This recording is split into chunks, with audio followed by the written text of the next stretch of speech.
climate change is a natural phenomenon, it's always been, but it always will be. Climate does change. It always has, and it always will. Yes, okay, the climate changes. In science, that's what's called an observation, just as we can observe lightning, shooting stars and earthquakes.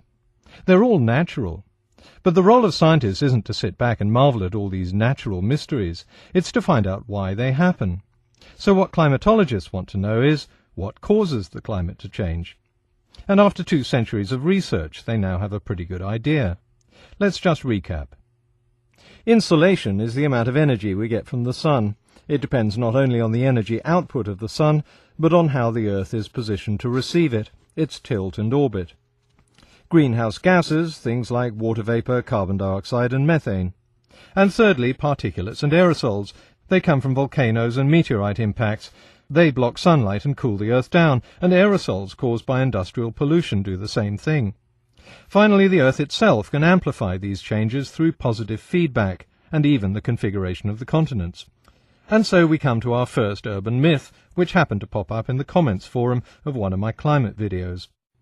The myth is that since temperatures were higher in the past with lower CO2, and sometimes lower with higher CO2, carbon dioxide can't be a factor in climate change. Even Bob Carter has fallen for this one. Here's a graph he produced, apparently showing no correlation between carbon dioxide and global temperatures over the Phanerozoic, the last 500 million years of the Earth's history. But I'm pretty sure on this one, Bob, because it's in all the scientific literature. You wouldn't expect to get a match-up because carbon dioxide isn't the only factor that affects global temperatures. No climatologist ever said it was. Just read the journals. On a geological timescale, the sun is the other main driver of climate, and as every geologist should know, solar output was much weaker in the deep past. The red line here shows solar output throughout the Earth's history. What we're interested in is the last 500 million years. Like most stars, the sun has been growing increasingly brighter with time. If I compared solar irradiance with global temperatures over the last 500 million years, I'd get no better a correlation than Carter did with carbon dioxide. But if we combine the two, solar irradiation and carbon dioxide, then there's a very good correlation. I'll come back to this later, but why is the correlation so good if there are all these other factors? Well, the Earth's tilt and orbit are predictable and run in cycles. The effect of particulates is usually short-lived, and the concentration of water vapour is controlled by temperature, so it acts as an amplifier rather than a prime driver of climate. Over the long term, carbon dioxide and solar output, or irradiance, are the biggest variables. Let me put this very simply with an analogy. Let's say you're staying in a house in midwinter, and all you have to heat it with is a fireplace and an electric heater. If they're both full on, you'll bake, and if they're both turned down very low, you'll freeze. The house could even get cold if the fire's going nicely, but the heater's turned down very low. So the Earth's climate depends on a combination of factors. And it's actually quite lucky for us that carbon dioxide levels have generally fallen over geological time to balance the growing irradiance of the sun. 2 researchers who are sceptical of the influence of CO2 have put forward an alternative idea, that the Earth cools as it passes through the spiral arms of our galaxy. The idea is that cosmic rays ionize the air, and that seeds clouds, and clouds reflect sunlight, and that cools the Earth down. Shaviv and Vaza's paper has been widely circulated, but not widely accepted within the scientific community. No, not because of some conspiracy of evil scientists, but because the idea that cosmic rays seed clouds, and that clouds cool the climate, hasn't been shown. I explained the background to this in my video Climate Change: The Objections. Also, geologists say there are problems with the dating method used, and with the correlation itself. And as the authors themselves admit, the hypothesis can't explain current climate change because it takes millions of years for the solar system to pass through a spiral arm. I'm very glad a couple of qualified skeptics who know their subject chose to publish their research in a respected peer-reviewed journal. That's how scientific procedure is supposed to work. Unfortunately, Shaviv's university issued a press release at the same time the paper was published, making claims that weren't in there. Most journalists read the press release and didn't bother to read the paper. So the headline that went around the world was this one, even though the paper says nothing of the sort. In fact, it specifically argues against drawing inferences about current climate change. Shaviv and Vesa go on to say that other research suggests cosmic rays may also work on a smaller timescale, but that hypothesis has since collapsed because of a mathematical error, which I explained in my video, Climate Change, The Objections. So what we're left with are two very clear drivers of climate that fit very well with a reconstruction of the Earth's climatic history. From 2004 to 2006, researchers reviewed the scientific literature and examined solar output, carbon dioxide levels and temperature data from every period of the Phanerozoic, from the Tertiary to the Lower Ordovician, and they found a very good correlation. Critics say the correlation breaks down in two places, the Ordovician and the Cretaceous periods, when there were very high CO2 levels coinciding with extensive ice cover. But of course we have to remember the climate isn't driven by carbon dioxide alone, and at times even the combined influence of solar output and CO2 levels can be upset by the other factors that affect climate. The Ordovician seems to be a particular favourite with amateur skeptics because it experienced a full-blown ice age. I'm often referred to this website, run not by a climatologist, no surprise, but by a mining engineer called Monty Heeb. To the consternation of global warming proponents, the late Ordovician period was also an ice age, while at the same time CO2 concentrations then were nearly 12 times higher than today. According to greenhouse theory, Earth should have been exceedingly hot, blah blah blah.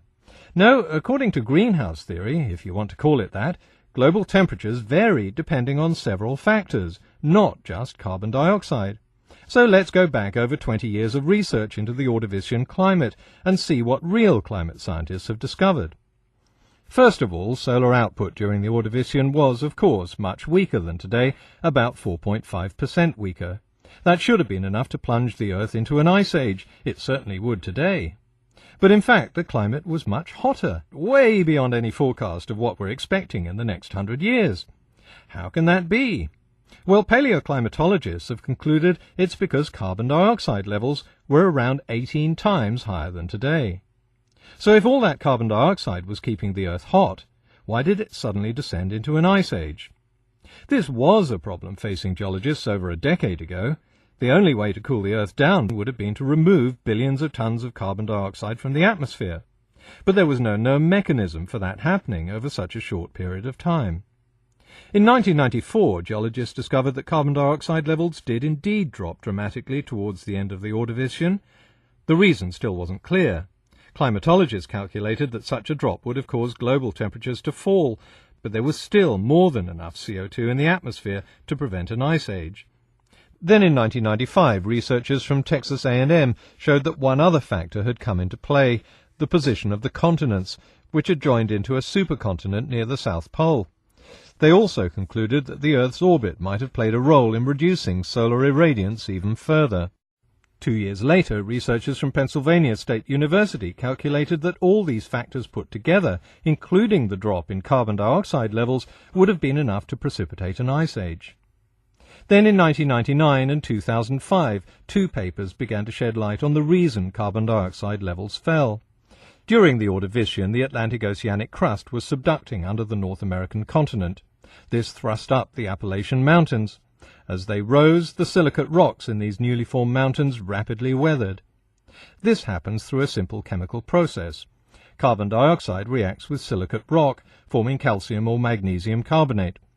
This is washed away into the sea, gets taken up by organisms in their shells, and then gets buried as sediment that turns into limestone or chalk. So the carbon that was once in the atmosphere got buried at sea, and over millions of years, trillions of tons of carbon were removed from the air. So scientists are more than happy to talk about this U-Boat 21. In fact, they've been yakking about it for well over 2 decades. It's just that you haven't noticed, because it's all been published in scientific journals. These aren't inaccessible. You can find them quite easily online. But they don't get passed around and repasted on internet blogs. They require a bit of effort. I suppose it's quicker and easier to read a blog by a mining engineer and come away thinking you're an instant expert. It's kind of the fast food approach to science. So all the experts who argue that the Earth was cold when carbon dioxide levels were high miss the equally irrelevant point that the Earth was much hotter than today when solar output was much lower than today. It's a combination of factors that drives our climate.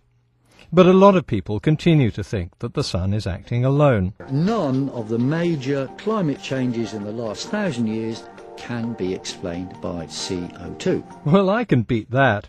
None of the major climate changes in the last 1,150 years can be explained by CO2. And there's a very good reason for that. CO2 levels have been more or less constant during that time. As we saw with the example of the house in winter, if one fire is constant, then the temperature rises and falls according to the output of the other. A study that looked at global temperatures over the last 1,150 years found exactly that. With carbon dioxide levels steady, the sun was the main driver of climate. But for the last 30 years, the output of the sun has been more or less constant.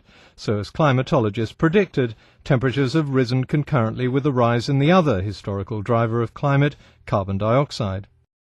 And to the other MOOC experts that make the obvious and rather puerile observation that the climate always changes, well, now you know why.